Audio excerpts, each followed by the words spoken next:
Other ways we might tackle Lyme disease, might get to a Lyme-free world, is through a vaccine that might attack ticks themselves, an anti-tick vaccine. Again, not enough money is being spent on this. Most of the major research right now is going on in Europe, where a consortium of countries have gotten together, put money up, and they're trying to find a way, the specific molecule that they can target in a tick that'll make it detach from a person or die.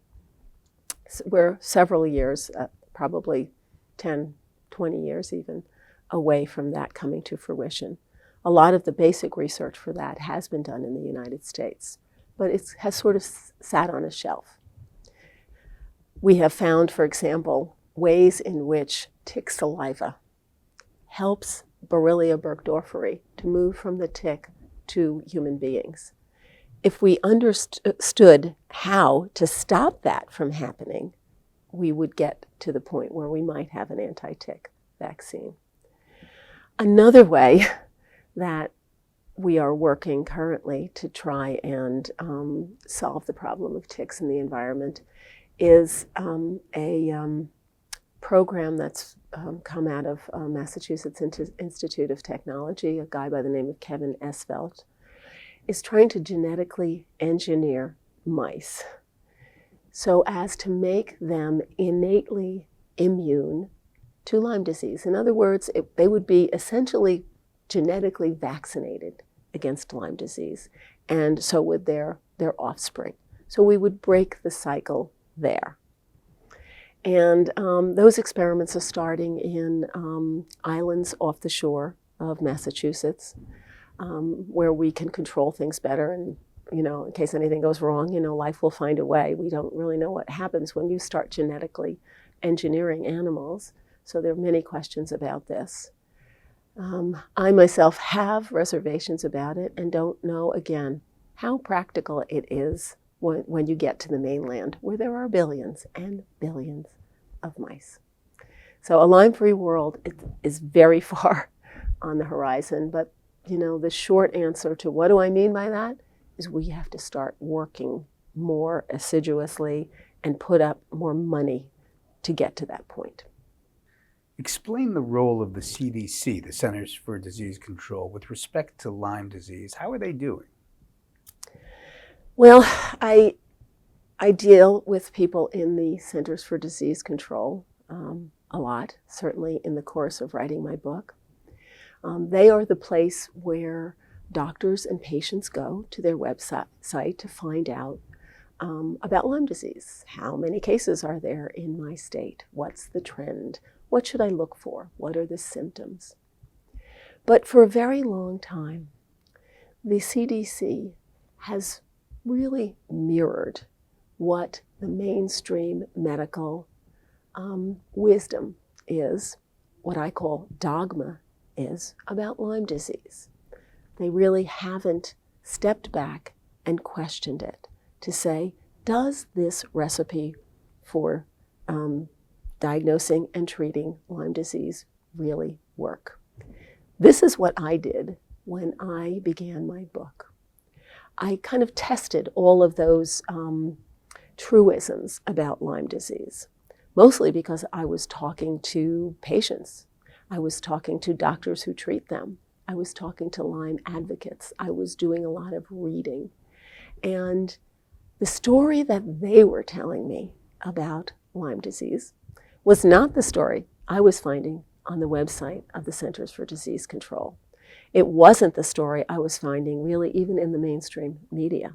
I found myself sort of on the fringes of journalism as an investigative reporter investigating Lyme disease.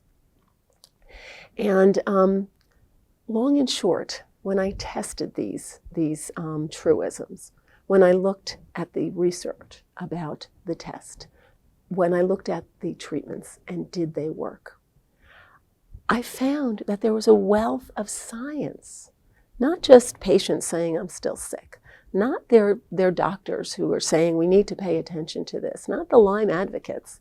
It was in the scientific literature there was a whole body of literature to challenge how we were diagnosing and treating Lyme disease.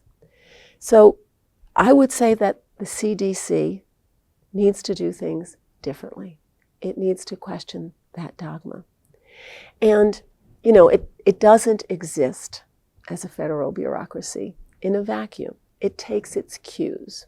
It takes its cues from medicine, but it also takes its cues from the National Institutes of Health, which gives out the money for Lyme research. They share a lot of the blame for the situation that we're in right now. As part of my research, when I was testing those truisms, I came across about 3,000 pages of emails between people within the CDC and outside of the CDC who had written into them. And one of them stood out to me. And this trove of emails, by the way, was given to me by a terrific writer on Lyme disease named Chris Newby, who's just written a book called Bitten, on her theories on the origins of this epidemic.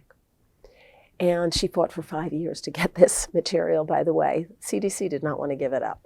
So anyway, she gives me these documents, and there's one email, and it's a person from the National Institutes of Health writing to someone in the CDC, and he's about to retire. And he says to his esteemed colleague, well, I'm going to miss all of you folks, the scientists, but I'm not going to miss the Lyme loonies. So here was somebody in government speaking freely to a colleague in the CDC, free enough to say, these people are crazy. They don't know anything. They're outside the fringes of believability. And this person, by the way, was the one who reviewed grants for Lyme disease research. So we've been stuck in a place for a very long time on Lyme disease, and that's part of the reason why. We have pigeonholed people as making up their symptoms, as believing that they're still sick when they're not, when they might have something, like depression, like anxiety, and so forth. In Chapter 6 of Lyme, the first epidemic of climate change, what did you mean by faulty tests? Well, as I explained, I think, we have relied on one test, really, to define Lyme disease, to define who has Lyme disease and who doesn't. And while I've gone over how the test works, I can add some things to that. Among the flaws of the test is, if you test positive, if you're lucky enough to test positive for Lyme disease, and then you get bitten again after being treated, hopefully successfully, a doctor will test you, hopefully.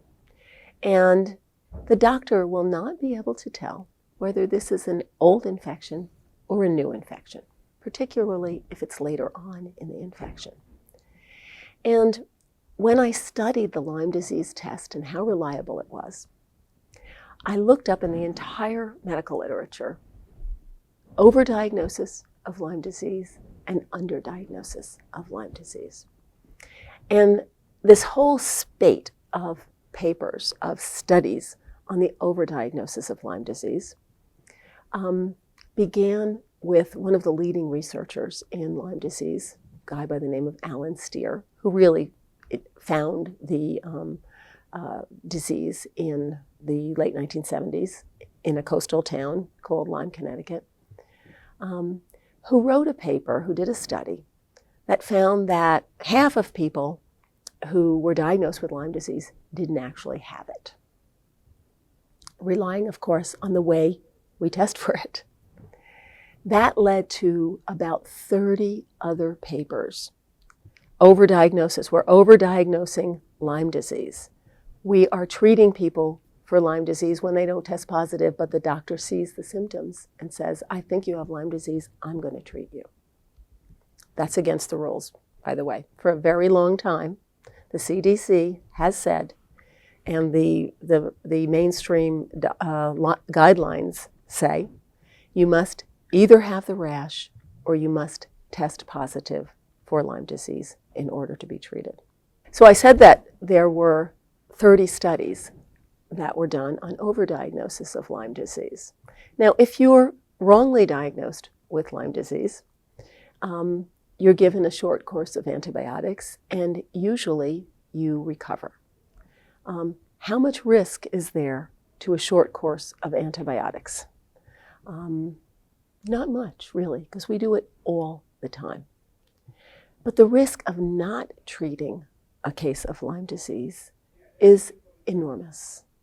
It could lead to lifelong disability. It could lead to cognitive problems. It could lead to heart problems.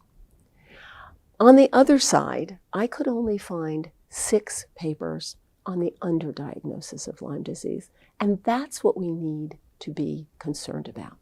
So the message that has gotten out to doctors is don't falsely diagnose. Trust the tests. And for doctors, Lyme disease is, they'll tell you, a serious disease. It's a prevalent disease.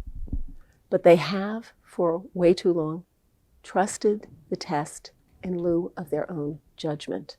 They need to start using their own clinical judgment as Lyme specialists do. There is this core group of doctors, and they're called Lyme literate doctors, which the mainstream really objects to because they consider themselves Lyme literate as well. But these are the doctors who are trying to figure out Lyme disease. You know, medicine is often as much art as it is science. We have to try things. We have to see what works for particular patients. But the doctors who have taken license to do that, who have used their judgment, have often run afoul of state licensing boards. About 50, by one estimate, physicians nationwide have been brought up on charges before what we call in New York State the Office of Professional Medical Conduct because of the way they treat Lyme disease. And usually it's because they've given longer courses of antibiotics, among the safest drugs we have. And this has also sent a message to doctors. Not only don't wrongly treat it or falsely diagnose it, but steer clear of complex cases of Lyme disease because we don't know what to do with them. They haven't been told what to do with them. We haven't done the research on complex, long-standing cases of Lyme disease, and nor do doctors really want to touch it. We have to deal with that situation. We have to change that picture to make it possible for doctors who care, who want to treat for Lyme disease, to do so.